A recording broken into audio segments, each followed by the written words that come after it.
네, 다음은 미움받을 용기 3장 타인의 과제를 버리라에 대한 내용을 말씀드리겠어요. 네. 자, 우리 아들러 심리학에서는 타인에게 인정받기 원하는 마음을 역시 또 부정하죠. 네. 이분은 정말 확실한 분이에요. 네. 어설프게 이렇게 하면 되고 이걸 받아들이고 이렇게 하면 되고 이런 거 없어요. 그냥 부정합니다. 네. 아주 아주 스탠스가 확실한 분이죠. 옛날 사람들은, 옛날 철학자나 옛날 사상가들은 좀 이런 경우가 많았던 것 같아요. 어떻게 보면 입장을 정하고 하나의 입장에 따라서 세상 모든 만물을 해석하려고 들고 온 세상의 원리를 관통하는 하나의 원리, 하나의 명제 이런 것을 좀 찾으려고 했던 것 같아요. 현대 사상들은 그렇지 않죠. 이렇게 하면 뭐 이렇게 될 확률이 얼마 정도 되고 이렇게 하는 것이 조금 유리하고 지금 나타나는 현상은 이런 여러 가지 원인들이 복합적으로 작용한 결과고 현대 사상이나 현대 과학에는 이런 얘기가 많은데 옛날 분들은 하나의 입장을 가지고 모든 것을 설명하려고 하는 경우가 많습니다. 네. 아들러 심리학에서는 역시 타인에게 인정받기 원하는 마음을 부정합니다. 사람은 타인의 기대에 부응하기 위해 사는 것이 아니며 네, 타인의 기대 같은 것은 만족시킬 필요가 없다라고 하죠. 이걸 어떻게 받아들여야 될까요? 네. 자, 거의 모든 사람들은 어렸을 때부터 우리가 경험해온, 교육받아온 상벌 교육의 흐름에 따라서 타인의 기대를 만족시키는 것을 통해서 타인에게 인정받으려고 한다라고 합니다. 네, 뭐 맞는 얘기죠. 뭐 그런 경향이 많이 있습니다. 그래서 이 타인의 기대를 만족시킬 필요가 없다라는 얘기가 그냥 자기 멋대로 마음 내키는 대로 살아라라는 게 아니고 과제의 분리라는 개념을 알아야 한다고 합니다. 과제의 분리죠. 네. 이게 무슨 얘기냐면요. 언제나 어떤 일을 접했을 때, 네, 이것은 누구의 과제인가? 라는 개념에서 먼저 생각을 해야 된다는 거죠. 볼까요?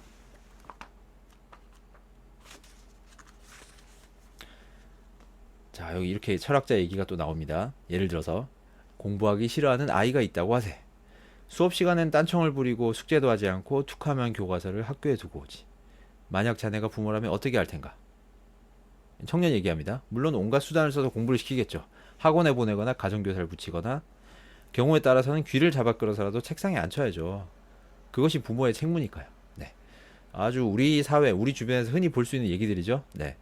이 책이 아들러 심리학을 일본 사람들이 풀어서 이렇게 쓰다 보니까 우리 사회 얘기랑 좀 공감되는 비슷한 얘기가 많네요. 알겠네. 그러면 철학자가 또 얘기합니다. 아들러 심리학의 기본적인 입장부터 설명하겠네. 예를 들어 눈앞에 공부한다라는 과제가 있을 때 아들러 심리학에서는 이것은 누구의 과제인가 라는 관점에서 생각을 한다네. 자, 공부하는 것은 아이의 과제일세. 거기에 대고 부모가 공부해 라고 명령하는 것은 타인의 과제에 흑투성에 발을 들이미는 행위일세. 그러면 충돌을 피할 수가 없지. 그래서 우리는 누구의 과제인가, 이것은 누구의 과제인가 라는 관점에서 자신의 과제와 타인의 과제를 분리할 필요가 있어. 자, 이렇게 생각을 한다고 합니다. 그래서 이것은 누구의 과제인가라는 관점에서 항상 자신의 과제와 타인의 과제를 분리할 필요가 있다고 하고요. 그 과제를 분리하는 방법은 선택이 가져온 결과를 최종적으로 받아들이는 사람이 누구인가? 이걸 생각해 보는 것이라고 합니다. 그래서 공부는 당연히 공부에 대한 결과는 부모가 받는 것이 아니라 아이가 받는 거죠. 그래서 이 공부는 아이의 과제임에 틀림없다 라고 합니다.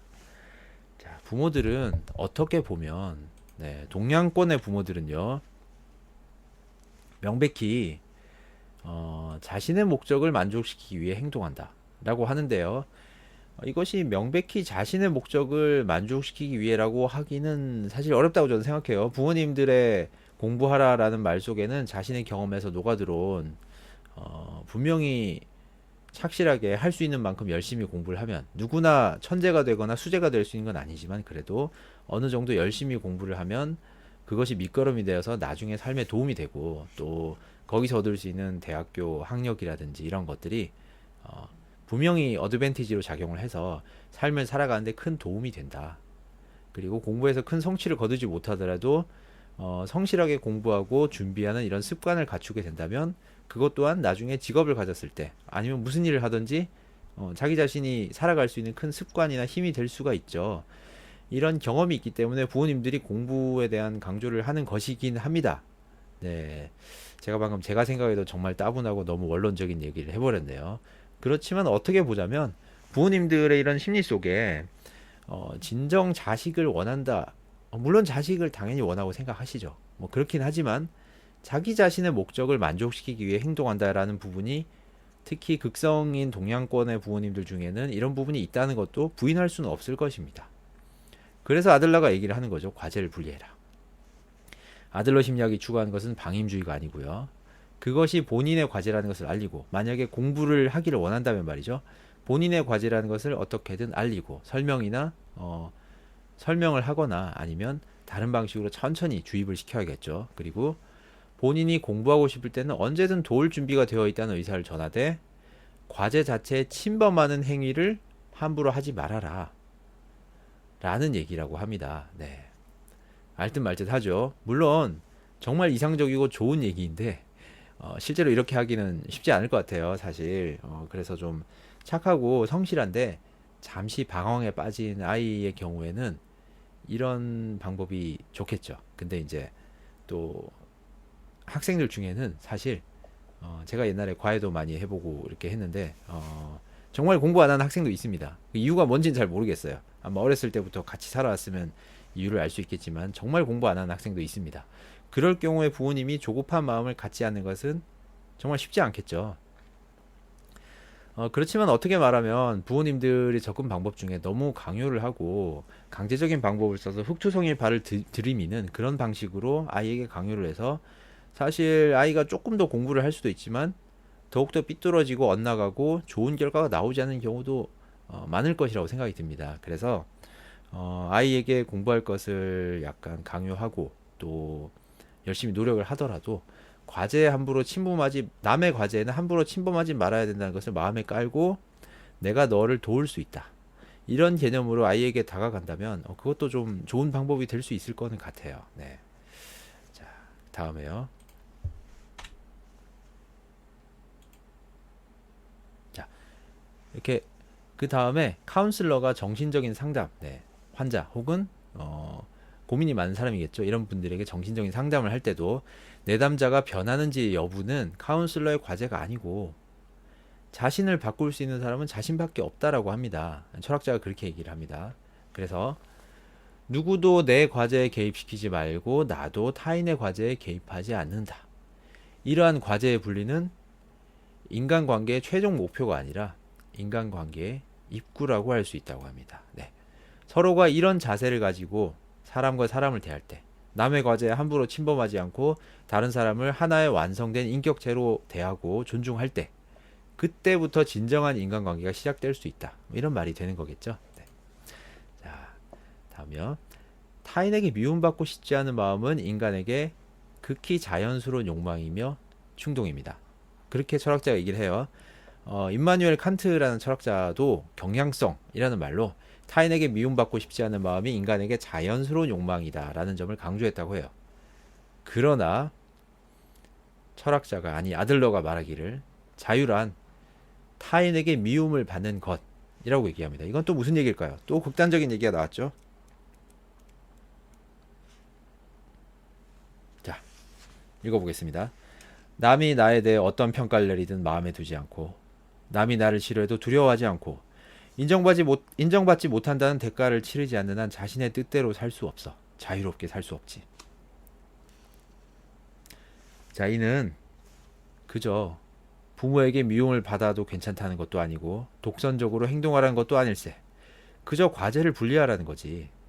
자네를 별로 좋아하지 않는 사람이 있다면 그건 자네의 과제가 아니야.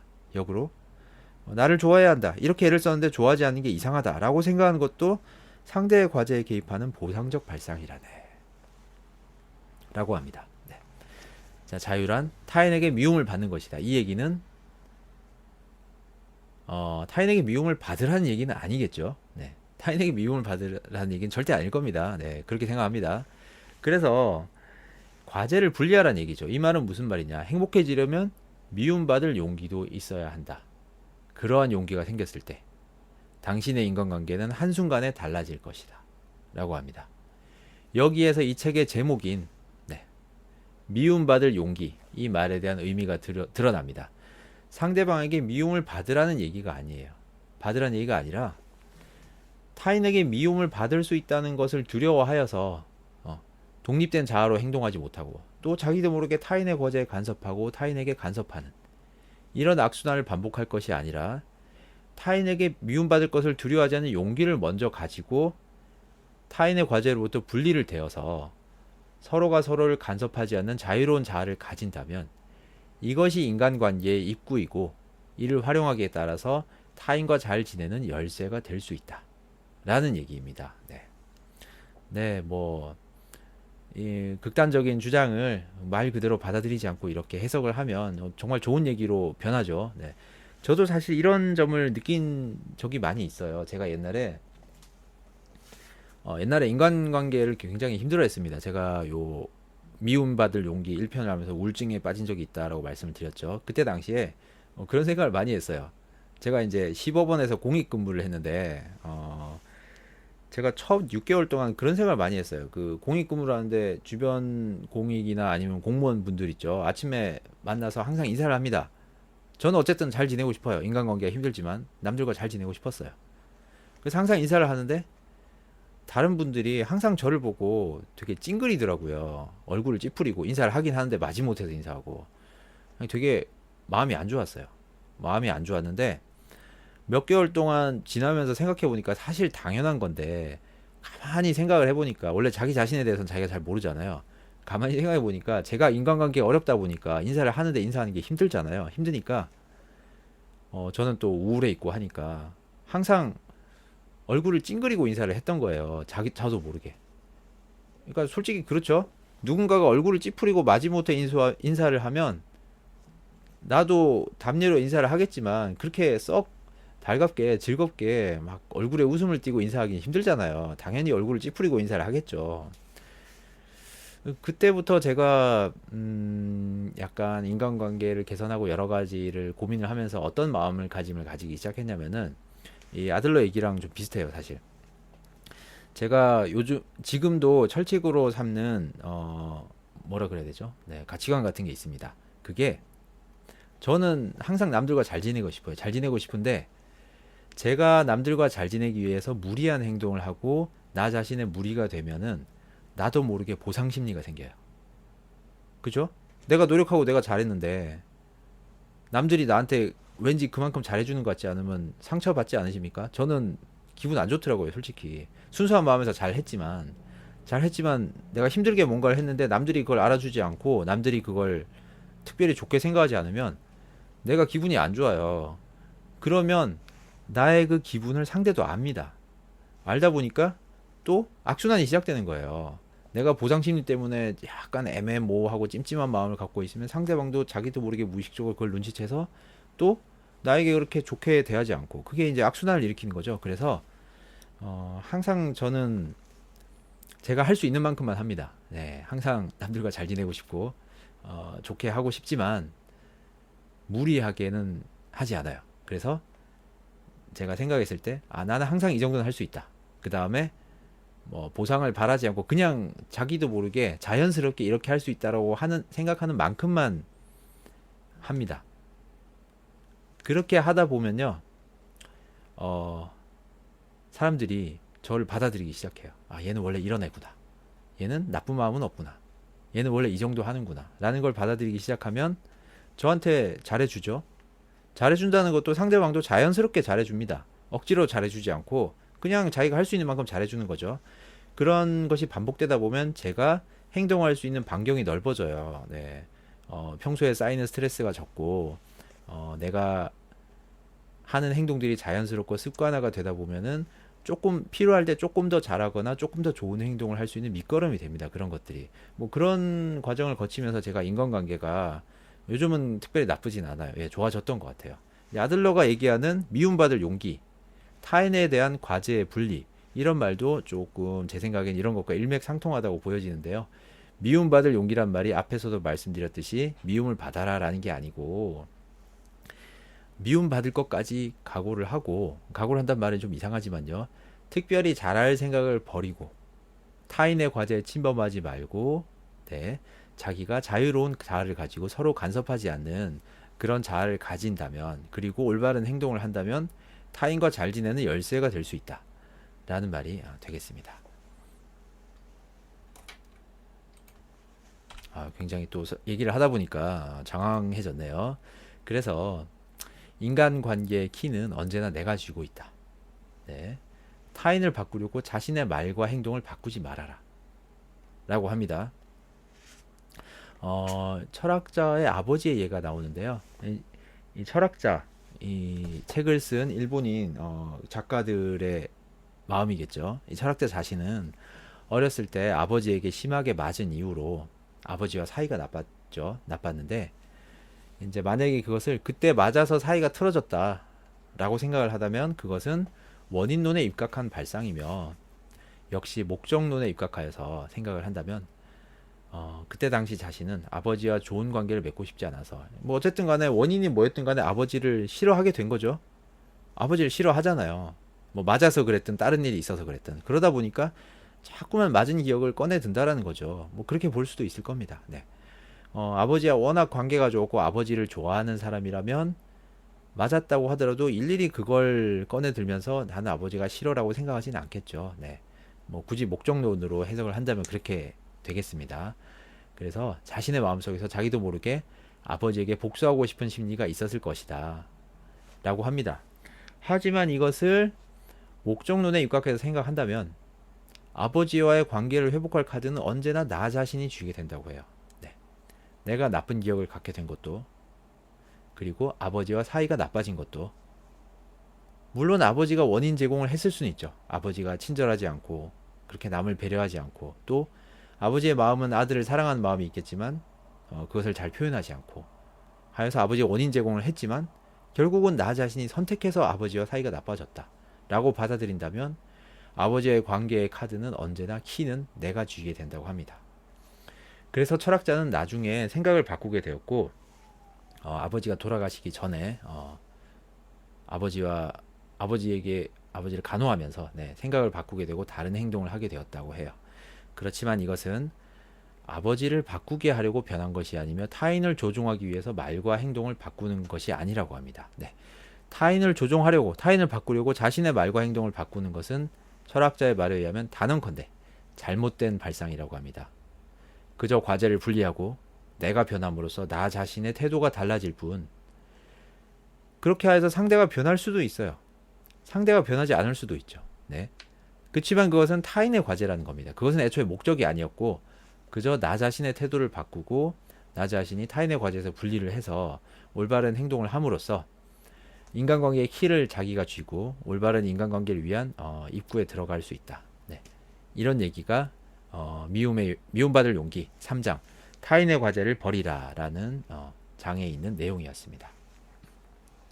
자, 미움받을 용기는 4장과 5장까지 있습니다. 근데 뒤쪽의 내용은 나와 타자와의 관계, 공동체와의 공헌, 그런 좀 굉장히 철학적이고 큰 범위의 얘기가 많아요. 그리고 앞에 얘기보다 약간 공감하기가 더 힘듭니다. 그래서 제가 아들러의 미움받을 용기에 대한 설명은 3장까지만 하겠습니다. 제가 이렇게 세 번에 걸쳐서 아들러의 책에 대해서, 아들러의 책이라기보다는 아들러의 심리학에 대해서 일본 작가들이 쓴 책이죠. 이 책에 대해서 말씀을 해드렸는데요. 어떻게 보면 굉장히 극단적이고 일견 처음 봤을 땐 이해가 안 될 수도 있는 이 책이 올해 베스트셀러였죠. 네. 이 베스트셀러가 된 데는 당연히 이유가 있을 겁니다. 네. 사람들이 그냥 보는 게 아니겠죠. 네. 어떻게 보면 우리 사회는 옛날에 60년대 70년대 고도 성장기였잖아요. 그래서 자기만 정말 노력하고 능력 있고 잘한다면 내가 신분 상승을 이룰 수 있고 크게 성공할 수 있다는 그런 생각을 사람들이 많이 가졌다고 합니다. 저도 그때 일에 대해서는 잘 몰라요. 제가 태어나기 전이니까요.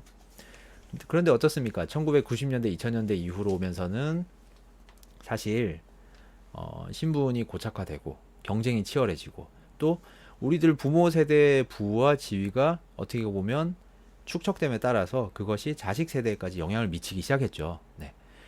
이런 이제 경쟁에서 오는 피로감과 소모적인 스트레스, 못 가진 사람들의 상대적 박탈감, 또 이제 정이 사라지고 경쟁적이 되어가는 이런 인간관계에서 느끼는 스트레스, 이런 것들이 커지면서 우리 사회에서 힐링과 자기 위안, 또 내일보다 오늘을 강조하는 풍조, 또 여행들도 많이 다니고요. 그리고 한편에서는 환경과 척박한 환경과 사회의 커다란 벽에 부딪혀서 좌절하는 젊은 사람들이 많이 생겨났습니다. 그래서 이런 트렌드가 팽배해지다 보니까 이런 현상의 반대쪽 극단에 서 있는 모든 원인을 자기 안에서 찾고요. 자기 자신의 발전과 자아를 타인으로부터 분리할 것을 요구하는 이런 아들러의 심리학이 어떻게 보면 그런 반대급부로서 각광을 받게 된 것일지도 모른다는 생각이 들어요. 이것이 이제 약간 극단적이고 지나친 생각이라고 말할 수도 있겠지만 이런 것이 또 지금 현재 우리 사회에서 부족한 우리 모두가 명확하게 인식하지는 못했지만 자기도 모르게 필요하다고 생각해온 그런 특성이었기 때문에 이 내용이 베스트셀러가 된 게 아닐까라는 생각을 합니다. 네. 그래서 아들러의 심리학에 대한 얘기는 여기까지 했고요. 제가 이걸 보다가 열심히 제 나름대로 해석을 해서 설명을 들었지만 나름 답답한 면도 있고 그랬어요. 그래서 제가 이제 마틴 셀리그만의 긍정 심리학이라는 책을 샀어요. 사서 그 전에 제가 올 초에 행복의 특권이라는 책을 봤었거든요. 그 책에는 어떻게 보면 아들러의 심리학은 원론적인 얘기고요. 자기 자신이 노력하고 자기 자신이 발전하고 내가 마음을 먹으면 다 바뀔 수 있다 라고 얘기하는 원론적인 얘기고요. 행복의 특권 이 책에 있는 내용은 긍정 심리학에 대한 내용입니다. 거기서 이제 연습하고 노력한다면 뇌 구조 자체가 바뀌어서 좀 더 긍정적인 사람이 될 수 있다. 이런 얘기를 좀 설득력 있게 현실적인 얘기와 저자의 경험과 함께 담겨져 있는 책이었고요. 그래서 제가 긍정심리학의 대부로 일컬어지는 마틴 셀리그만의 긍정심리학 책을 사서 읽긴 다 읽었어요. 아직 정리는 못했지만 굉장히 감명 깊게 봤습니다. 네. 다음 기회에는 그 책을 한번 그 책을 한번 우리가 실질적으로 우리 인생에서 좀 더 긍정적이고 나 자신의 발전을 바란다면 어떻게 해야 할 것인가 라는 것을 좀 더 실질적으로 알 수 있는 그 책에 대해서 다음에는 한번 얘기를 해드리고 싶습니다. 오늘은 여기서 마치겠습니다. 감사합니다.